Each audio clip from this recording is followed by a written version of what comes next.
What's going on, everyone? Welcome back to another episode of the Primetime Sports Podcast, hosted by Joey Mailari. So tonight, it's a very special episode. I'm going to do what I usually do. I'll break down everything in the world of sports from the MAC football conference, the Mid-American Football Conference. The last weekly MACtion of the year, midweek MACtion, is tonight. There's some games on Friday as well, but the last one that I'm in the studio for will be tonight. I'll talk about that. I'll talk about the Celtics, talk about the Clippers, talk a little NBA, talk about the UMaine basketball, a little BC basketball, talk some BC football as well. And then I'll talk about the Patriots and the Jets. And then I will have a friend coming on, my good friend Peter Amara. He runs his own music website where he talks a lot about local Boston artists and New England artists in general, and gives them a nice platform to talk about their music and talk about themselves and their career, which is great. So he's going to come on midway through, probably around 7:20. He's going to come on and talk about that, talk about Northeastern hockey, and then maybe even some 49ers talk. He's a Jimmy G and a 49ers fan, so we would talk about that. But really good friend of mine, big Northeastern hockey fan as well. I consider him to be the biggest Northeastern hockey fan, so I call him the NU Superfan. So excited to have him on tonight. This will be the first time he's on the show. This will be his debut. Excited to give him a chance to come on and talk some Northeastern hockey. It's going to be a blast. So besides that, I'll also talk about a little bit about the World Cup, talk about the Bruins as well, and maybe some talk about the Niners with him as well. So there's a lot to talk about, obviously, tonight, especially considering I haven't done a live episode now in 6 days. There's obviously a lot going on in the world of sports. So excited to have this chance right now. It's my last episode before Thanksgiving break. Won't be in tomorrow for the Playbook with Joey and Zach. Zach's going home today. I'll be going home tomorrow or tonight. So this will be my episode of the week. Maybe I'll do a podcast episode at some point, but this will be my live radio show. So to start off, I'll start off with the Celtics, currently the number one seed in the East with a 13-4 record. They have a 9-1 record in their last 10 games. They did have a tough loss last night to the Chicago Bulls on the road, 121-107, losing by 14 to the Bulls, as I said, on the road. Tatum, 9 of 19 from the floor with 28 points, 11 rebounds, and 7 assists. Al Horford, brutal night from the floor, 0 of 9 from the field, 0 of 7 from 3. Did give you 5 rebounds, 2 steals, and 2 blocks, but any night you have a guy go 0 of 9 from the floor, you're not going to win many nights. And then Jaylen Brown, 25 points off 9 of 20 shooting. Not the best shooting night for him, but you'll take the 25 points. As for the Bulls, they caught fire from 3 and just stayed hot. 14 of 29 from 3 for a 48.3% three-point percentage in the game. DeMar DeRozan added 28 points, 8 rebounds, 4 assists, and a steal. He had a great season last year, continuing it this year as well. Very good player. The Celtics' next game will be tomorrow at home at 7:30 at the TD Garden versus the Dallas Mavericks. The Mavericks 9-7 on the year, 1-4 record on the road, so hopefully that goes to 1-5 on the road. The Celtics get a win tomorrow. Luka Doncic has had an incredible season for the Mavs. 33.5 points per game he's averaging with a 49.4% field goal percentage, 9.1 rebounds per game, and averaging 8.1 assists per game. So a great year so far for Doncic, and it should be a high-powered matchup tomorrow at the TD Garden. As for the Clippers, now I'm going to talk about them for a minute. They're starting to find their stride at the right time. Even though they do still have some injuries, Paul George has been a little banged up. Luke Kennard's been injured as well. They're starting to find their stride at the right time. Right now, the Clippers have a 11-7 record. Excuse me. I was going to say they have a 2-4 record to start the year. They started 2-4 in the first 6 games. But if you look at it, 2-4 start, now 9-3 since the first 6 games of the year. So overall, holding an 11-7 record on the year, which is pretty impressive considering they started the year 2-4, as I said. Reggie Jackson has been incredible the last 3 games. Former BC basketball legend, former Boston College Eagle. Reggie Jackson has been great for the Clippers in the last 3 games. 27 points, 4 assists, 2 rebounds, and a 50% field goal percentage last night against the Jazz. In his prior 2 games before last night, 20 points, 4 assists, 3 rebounds, and a 73% field goal percentage. And then 23 points, 3 assists, 3 rebounds, and a 58% field goal percentage in his third to last game. So very impressive 3-game run for Reggie, and the Clippers needed at this time, especially considering Paul George has been banged up. You're not getting full minutes out of Kawhi Leonard. They need another consistent scorer, and to have Reggie Jackson put up 27 points a night, or 20 points a night, 20-plus points, that's very impressive and well needed for that Clippers team. John Wall has been very impressive as of late. Hit a big, huge half-court shot last night for the Clippers at the buzzer at halftime on the year. Having a good season. Obviously, you're not going to get the 20 points out of him he once got, but overall, you'll take what you're getting out of him. And I think at the end of the day, the Clippers just need another point guard behind Reggie Jackson. If you're getting 11.7 points per game, 5.9 assists, and 2.8 rebounds with a 1.1 steal per game average, and a 43% field goal percentage that you're getting out of John Wall right now, you'll take that any night. And that's what the Clippers are getting, a little bit more scoring off the bench, which helps a backup point guard as well. So when Reggie needs a break, you have a guy that comes in like John Wall that can change the pace of the game, especially considering he's still a Jet. He's still really fast, still loves doing his behind-the-back pass that he does to cut across the defender, goes behind his back and then passes it. Sometimes even takes it to the rim off of that. He's still very good at his ball handling skills, and he had 15 assists on Saturday night. The first Clipper to have 15-plus assists in a game since Chris Paul, so very impressive stat there. As for the Clippers, as I said, they started at 2-4, 9-3 since that stretch. They now have won 4 of their last 5 games, 6-2 in their last 8 games, with one of the losses to the Mavericks by 2 points.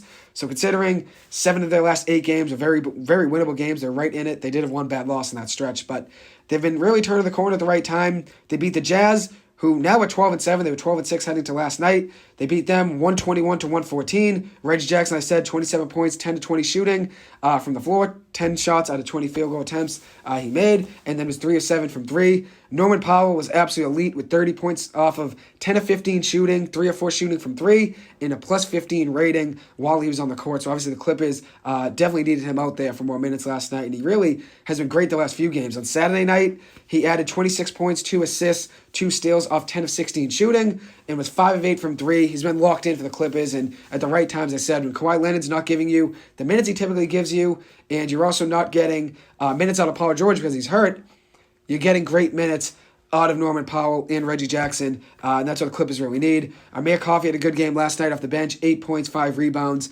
in limited work. He hasn't really played too much this season, but gave them a good game last night, 8 points and 5 rebounds, giving the Clippers a 7-point victory over the Jazz last night. And now I'm going to stay on the topic of basketball, move on to UMaine basketball, talk about BC basketball, and then I'll talk some BC football before diving into the MAC, and then also maybe even talk a little bit about the World Cup before Peter Amara comes on at 7:20, which, as I said, I'm very excited for. This will be his debut on the podcast, which will be great.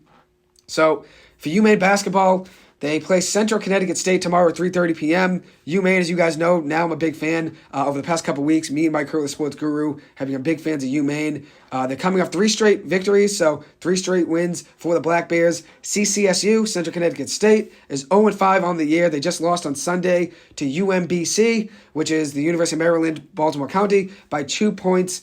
They are really struggling in late game scenarios. They have 3 losses out of their 5 have come by 5 points or less. So they really just haven't really had much luck at the end of games or closing games, and not in close game situations. They're obviously struggling, being 0-5 with 3 of those losses being by 5 points or less. Their 6'7" junior guard, Callan Amos, is CCSU's leading scorer. Amos averaging 12.8 points per game, 3.6 rebounds per game, 1.2 assists per game, and 46.4% shooting from the floor. That's one guy for them to watch out for. As for the history of UMaine basketball versus Central Connecticut State, they've played each other a lot recently, considering they're in New England together and smaller schools in the retrospective, obviously BC being a Power 5 school, and then if you look at it, Providence being a bigger basketball school as well. If you look at it from that perspective, obviously UMaine and Central Connecticut State, very similar, as I said, retrospectively, very similar schools to each other. So Maine lost to Central Connecticut State last year by 8 points in 2021. They also played in 2019 with Maine winning by 2 points. And then in 2018, Maine lost by 3 in double overtime to Central Connecticut State. So as you can tell, their last 3 matchups, which I just broke down all 3 of them, have all been close ones. So I'd imagine this one will probably be a close one too, even though considering, as I said, UMaine coming off 3 straight wins, had a big win last week over Columbia, winning by 23 points. Considering Central Connecticut State has given them a run in each of their last 3 times they've played each other in 2018, 19, and 2021, I'd imagine this game will be close, even though Central Connecticut State is 0-5 on the year. Now I'm going to move on to BC basketball really quick. BC basketball finished 3rd in the Paradise Jam basketball tournament in the Virgin Islands.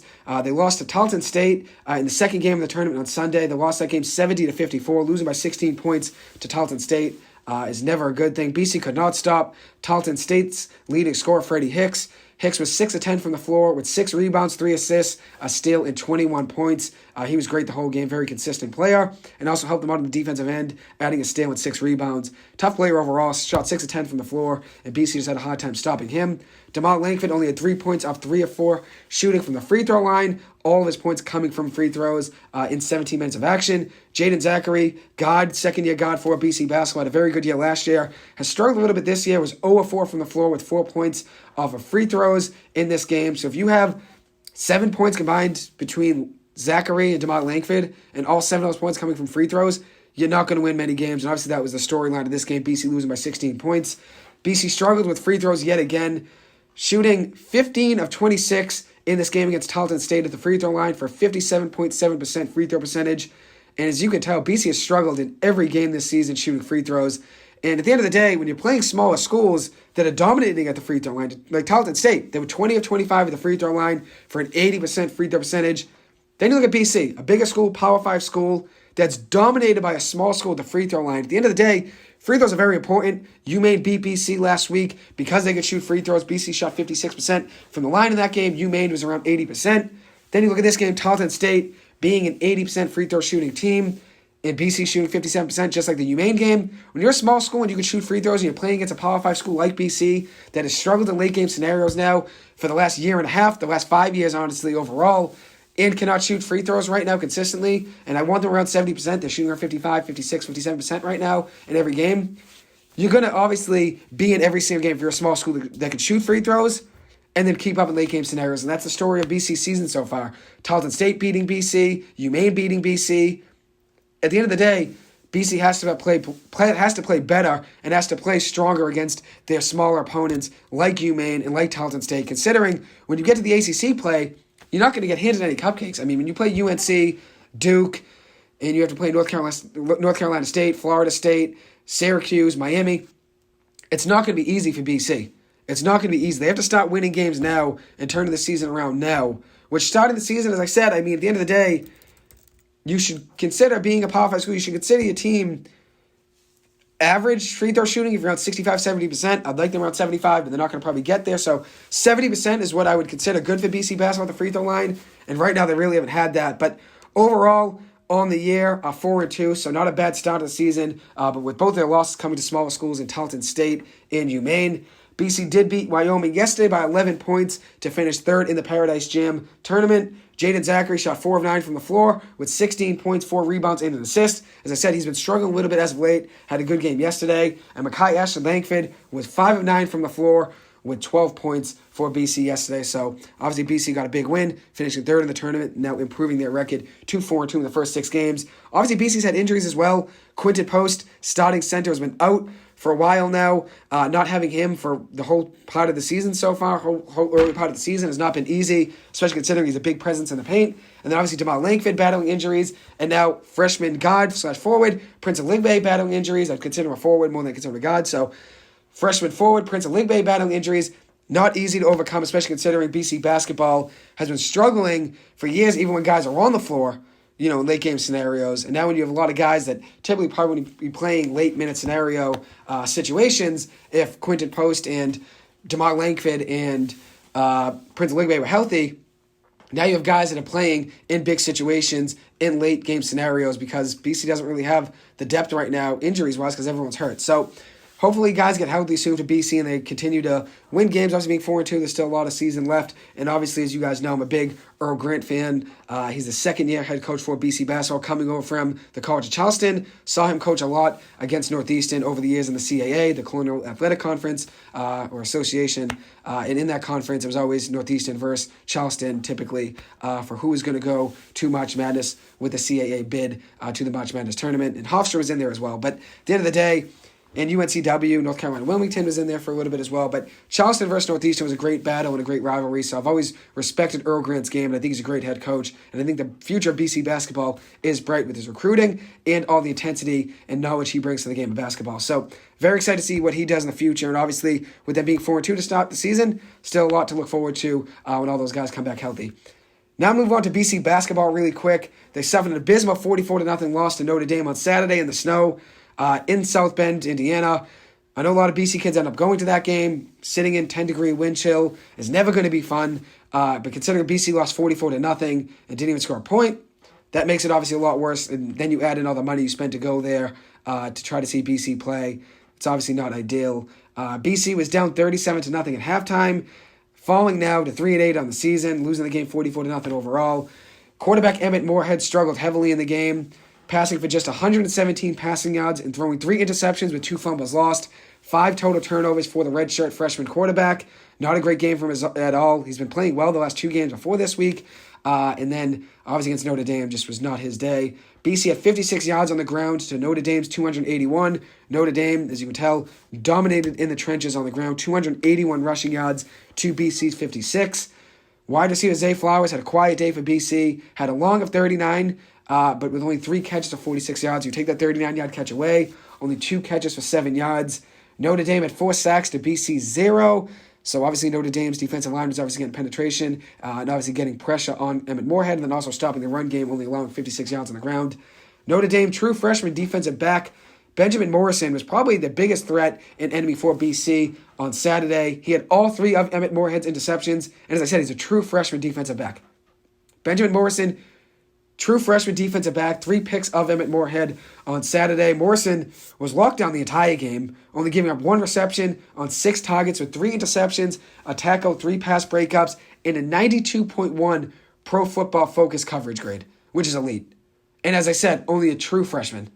So he's obviously got a bright future ahead of him. And if you look at it, he's had a great season overall. According to Irish Sports Daily, out of all FBS cornerbacks, so all cornerbacks in Division I single A football, who have played a minimum of 230 snaps in coverage this year, no one has allowed a lower passer rating than Benjamin Morrison with a 29.3 passer rating allowed in coverage this season. So very impressive for him. And it wasn't just Morrison that played great. Notre Dame quarterback Drew Pine didn't have too crazy of a game since there was a lot of the game for Notre Dame was running the ball. But Drew Pine was pretty good, 156 passing yards and a touchdown. And the Notre Dame running back Logan Diggs had 15 carries for 122 yards and a touchdown. Notre Dame running back Audric Estime had 11 rushes for 71 yards and 2 touchdowns on the ground. And then as for BC, which I'm going to talk about, probably only their bright spot on offense, which wasn't even that great of a game, was Alex Broom carrying the ball 7 times for 25 rushing yards, which overall, besides Zay's 3 catches for 49 yards, or whatever Zay had, let me see, Zay had 3 catches for 46 yards. Besides that, Broom probably had the best game in offense. So there weren't many positives, as you could tell, from BC's offense and defense, losing that game 44-0.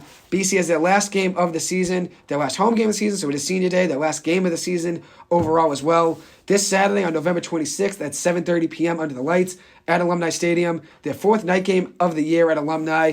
And this is actually my last game as a BC student. Crazy to say it, considering it seems like yesterday I was just a freshman at BC. And going over to my dad's section where he has season tickets and seeing all of our friends that, are the rows behind us and in front of us. It seems like yesterday I was just a freshman coming over and we're all going crazy and everyone's going nuts since I was a student at BC and I was a freshman. Now I'm a senior and time really went by quick. 4 straight years just went by in a blink. So this is my 4th season, being at BC and being able to sit with my dad in the season ticket seats, which are great. So my last game being at BC, while I'm here as a student, which is crazy to say it, but it'll be a good game for BC, hopefully. I don't know. I mean, Syracuse is pretty good. Although they have lost 5 straight games. They were 6-0 to start the year. Now they're 6-5, losing 5 straight games. But as I said, it is senior day for the BC players. Senior day technically for me as well. As I said, it's my last game being at BC while I'm a student here. So as I said, senior day for BC, which includes many players: Zay Flowers, Jason Maitre, Phil Jakovic, Josh DeBerry, to name a few. All of those guys being seniors. Zay Flowers and Josh DeBerry, both are my age, 4th-year seniors. And then for Maitre and Jakovic, both of them coming back on a grad year, 5th year of eligibility. So Syracuse, I said, 6-5 on the year. Started the year 6-0, now losing 5 straight games. They're coming off a 45-35 loss to Wake Forest this past weekend. And if you look at it, their quarterback did not play well in that game, 17 of 31, which at the end of the day, you look at it and say, 17 of 31, 324 yards, a touchdown, a pick. He also had a rushing touchdown. But considering what he did last year to BC when he played BC, you'd probably want a little bit more out of him in the running game. He had 16 carries for 78 yards last year against BC for a touchdown. If you look at his passing yards against Wake Forest, not a bad game. 17 of 31, 324 yards, a touchdown, a pick, and also a rushing TD. But I'd like to see a little bit more out of him running the ball. I know he did a rushing touchdown, but I'd like to see a little bit more of him in the running game, considering last year he played BC, dominated on the ground. So did Sean Tucker as well, Syracuse running back. But not the worst game. I might have come on a little bit hard on him there, but considering he had a better game last year playing BC on the ground, maybe they could have used that in that game against Wake Forest this past weekend. Sean Tucker, Syracuse running back. Tucker had 16 carries for 106 yards and 2 touchdowns. A very good game for him. Schrader on the year, 15 touchdowns and 6 picks with 2,025 passing yards. And then Sean Tucker, the running back, 185 carries for 935 yards and 9 touchdowns. Syracuse's leading wide receivers are Rondé Gadsden II. Gadsden is how you actually pronounce it. Excuse me for butchering that. Gadsden II has 48 catches on the year for 785 receiving yards and 8 touchdowns. He's actually their leading receiver. And the last time they played each other was last year. BC losing that game 21-6 at Syracuse. And Sean Tucker dominated that game. 26 carries for 207 yards and a touchdown. Garrett Schrader, quarterback, as I was just pointing out, was electric on the ground last year for Syracuse. 16 carries for 78 yards and a touchdown. And then also added 5 of 14 passing in that game for 65 yards. But he's ultimately really just a threat in that game on the ground. That's why I thought maybe they could have made that more of an emphasis in their game this past weekend against Wake Forest. I'm sure there'd be an emphasis in this game this weekend against BC, since BC's been struggling a lot to contain mobile quarterbacks. You've seen with Malik Cunningham and then also a quarterback like Sam Hartman on Wake Forest. BC struggles with mobile quarterbacks. So we'll see what happens, obviously, in that game. BC did not score a touchdown when they played each other last year. They split time at quarterback between Emmett Moorhead and Dennis Grosel. Freshman quarterback Emmett Moorhead last year versus graduate student quarterback Dennis Grosel. I think Grosel didn't get enough credit last year, especially considering when he was in the game, at least we were trying to score and trying to move the ball downfield, even if he wasn't as talented as a guy like Phil Jacovic or Emmett Moorhead with his arm. He gave you everything he's got, always hustled, took big hits, stayed in the game, and really showed how much grit he had and how much strength he had, and that's something BC misses. I'm sure they missed that veteran leadership in the locker room. So I was always a Dennis Grosel guy. I think even last year on the Playbook with Joey and Zach, I was saying how, last year's offense wasn't really the biggest issue. I was really worried about the defense as well. It was kind of just both. But at the end of the day, I was not blaming Grosel completely for the reason BC did not have as good of a year as they did last year. And now look at them this year. I mean, the 3-8 on the year. This is a major disappointment for BC football, especially considering the last couple of years with Jeff Hafley, we've been competitive in the ACC. I mean, we're not, we haven't beat Clemson, but the last 2 times we played them before this year, we were competitive in both games, actually held leads in both games. But now this year, only having 2 ACC wins, very tough for BC, being 2-5 on the year in the ACC. And if you look at it, being 3-8 overall, not the best year for BC, unfortunately. But if you look at it last year, Moorhead was 6 of 15 for 87 yards in that game against Syracuse. Grosel 9 of 17 passing for 93 yards. And then Zay Flowers had 6 catches for 116 yards in that game. So I imagine he will go deep for a touchdown this weekend, hopefully, especially considering it's his last game as a BC Eagle before he goes on to the NFL. And Syracuse dominated on the ground in that game, and that's why I was just talking about Schrader. Probably should have ran the ball a little bit more than they did this past weekend. For 293 rushing yards, they dominated with 293 rushing yards to BC 71 last year. So Syracuse at the edge, 293 rushing yards to BC 71. As you can tell, BC struggled last year in that game on the ground. So really quick now, before I move on to talk about the NFL really quick, I'm going to talk about the MAC, and then hopefully have my friend Peter Mara come on, maybe at 7:30 to talk Northeastern hockey, maybe talk about his website as well, talking music, talk about his podcast, probably going to talk about everything in sports as I typically do. Now I'm just going to preview a couple of the MAC games. They've already kicked off. Right now, Ball State is playing Miami, Ohio. Ball State 5-6 on the year, Miami, Ohio 5-6 on the year, both teams being 5-6, meaning whatever team wins this game has a chance or will actually have bowl eligibility to get a bowl game. So it's a big game for both teams, considering whoever wins this game will have a bowl. Who is favored in this game? It is Miami, Ohio by 2.5 points. Miami, Ohio on the year, as I said, 5-6. Their offense has been struggling to score, 20.5 points per game on average. Ball State averaged 23.8 points per game. But I think it'll be a close game. If I had to pick, I'm going to roll with Ball State taking the win in this game. Carson Steele, Ball State's running back, has been unreal on the year. 1,376 yards on 263 carries, adding in 12 rushing touchdowns in 11 games, and then also adding a little bit in the pass game as well. 131 receiving yards on 23 receptions to go along with a receiving touchdown. So I'm going to go with Ball State winning this game. I do like John Paddock, their quarterback, as well. 2,594 passing yards on the year, averaging 235 passing yards per game, with 18 touchdowns to 12 picks. Then also adding as well a 116.9 .1 passer rating in 11 games. I'm going to go with Ball State winning this game tonight. I think they win this one in a close one, 31-27. And then the other game is Bowling Green versus Ohio. Both of these teams already bowl eligible. Bowling Green got a big win last week over Toledo, winning that game at Toledo on the road, 42-35. Huge win for Bowling Green. Matt McDonald, former BC quarterback, transferred over to Bowling Green, was 20 of 36 passing for Bowling Green with 395 passing yards and 4 touchdowns. Also, if you look at it, Toledo, very good team on the year, 7-4. That's a big win for Bowling Green. Now they'll have a chance to maybe win tonight against Ohio and improve their record past 8-3 on the year, or to be 7-5, and then Ohio would go down to 8-4. I'm going to roll with Bowling Green in this game. They also do have C.J. Lewis, former BC wide receiver, who added 2 catches of 14 yards in last week's game versus Toledo. I'm going to roll with Bowling Green winning this game, even though Ohio currently is favored by 7 points in the betting lines.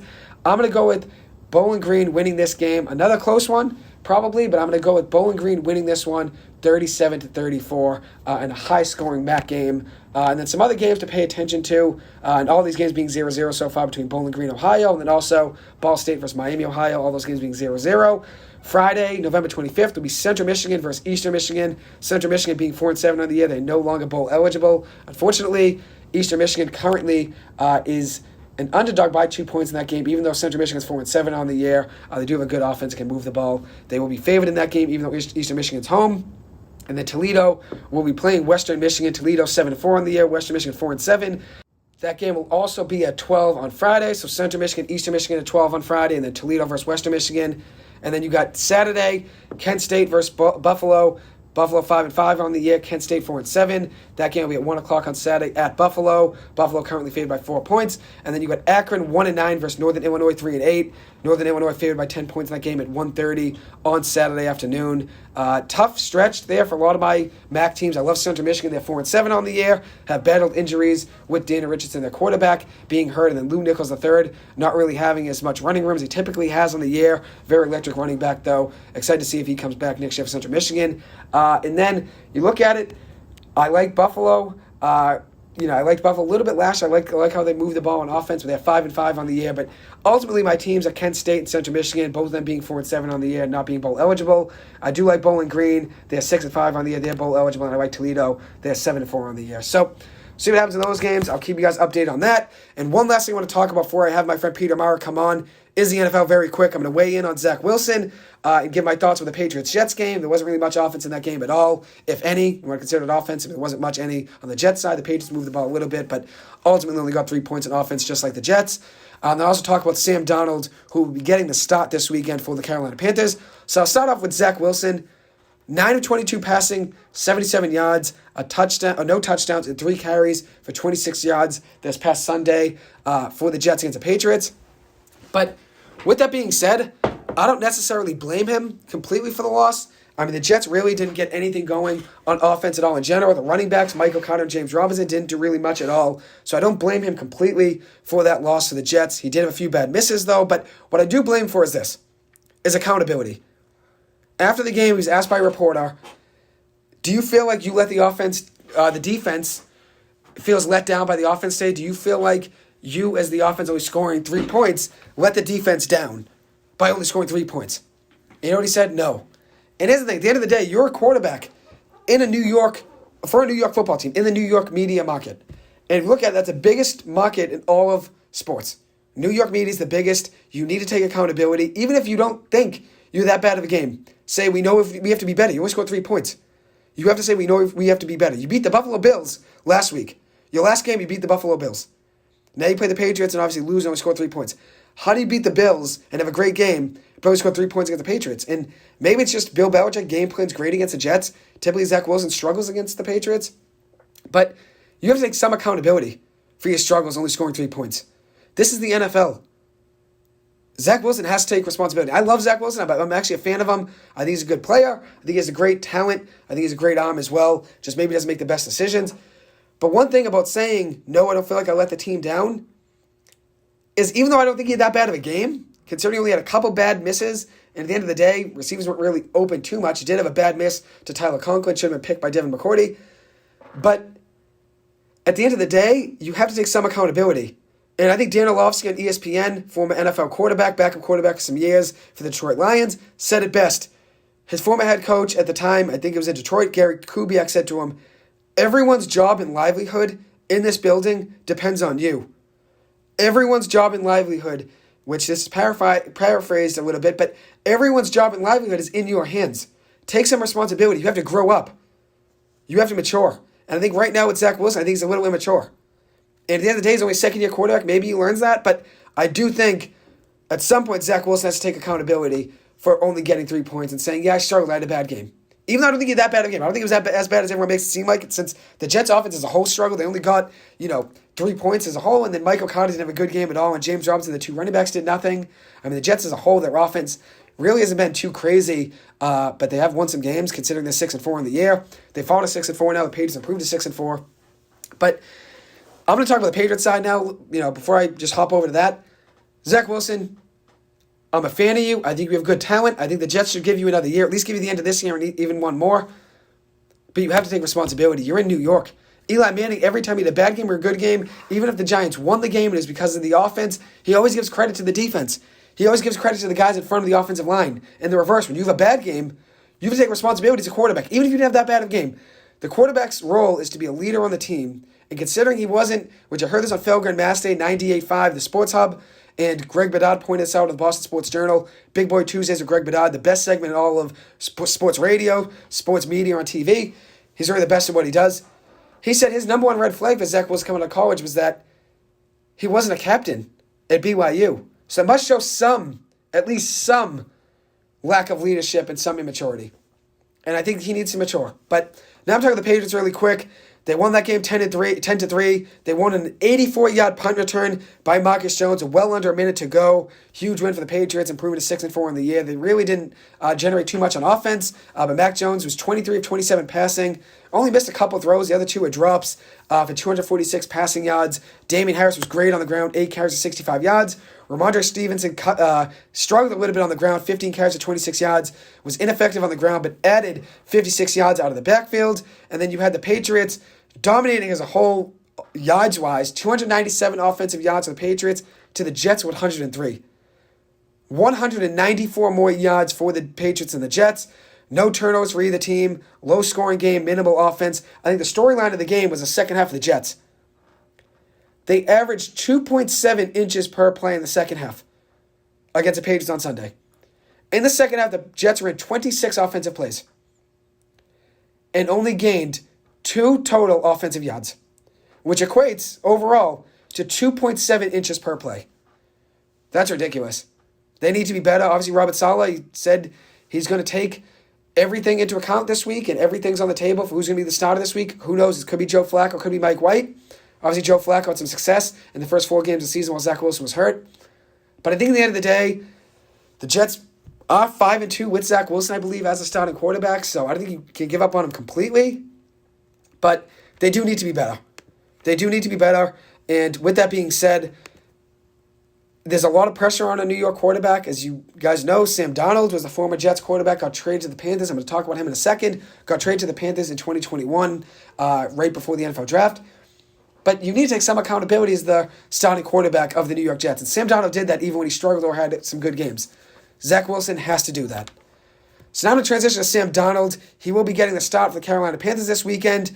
He has not played at all this year due to an ankle sprain that he suffered during the offseason. I think it was training camp. I don't think it was the offseason. I think it was during training camp or the preseason. It was a preseason, actually. I think it was the second preseason game. He suffered an ankle sprain. Has not played all this year. This will be his first start of the season. Last year for the Panthers, had 9 touchdowns with 13 picks in his starts in Carolina. I always liked Darnold. I always thought he had great talent and always favored him over Baker Mayfield when they ended up getting Baker Mayfield from the Browns. But he does need to show something in these last 6 or 7 games to show that he has a chance to be a future quarterback or future starting quarterback in the NFL. I don't think he's going to drop out of the NFL completely, but he might just be a backup after this year if he doesn't have a good year in the last 6 or 7 games. He has to show some promise, and I'm wishing him nothing but the best. Hopefully he succeeds this weekend over the Denver Broncos, and I'm looking forward to seeing what he does, obviously. Considering he hasn't played at all this year, expectations aren't going to be too high. But I think the way you look at it is when you're on a team like the Carolina Panthers who aren't having a good year at all, and if you look at it, that division's honestly weak. I think the Panthers are 4-7, which let me make sure here just to be 100% sure. The Panthers are currently 3-8. So they're 3-8. The Bucks are 5-5. Falcons just a half game behind at 5-6, and the Saints are 4-7. They're in a bad division. I mean, even though they're 2.5 games out of the Bucks, seems like they're done anyways. So why not see what you have in Sam Darnold? Try to give him a chance. You've been struggling as a whole on the year. You've only scored 207 points on the year, giving up 256. So you have a minus 49 point differential, and you're 3-8. And considering you're 0-5 away, maybe this weekend Sam Darnold gives you a chance to get a win. You are home, which they've actually been better at home. They're 0-5 on the road, and they are 3-3 at home. So maybe Sam Darnold gives you a win. They win that game and improve to 4-3 at home. But we'll see what happens. And obviously, I'm hoping Sam Darnold plays well. As you guys know, I'm a big fan of him, and I was a fan of him coming out of USC, and I still think he has some promise and talent to be a starting quarterback in the NFL. Just give me 1 second. I'm going to give Peter a text, and then hopefully have him on in just a second. And just as I say that, Carson Steele of Ball State had a huge touchdown run for Ball State, giving them a 7-0 lead over Miami, Ohio, a 48-yard touchdown run. As I said, I pointed out that he's a very good player, and 48-yard touchdown run to start the game.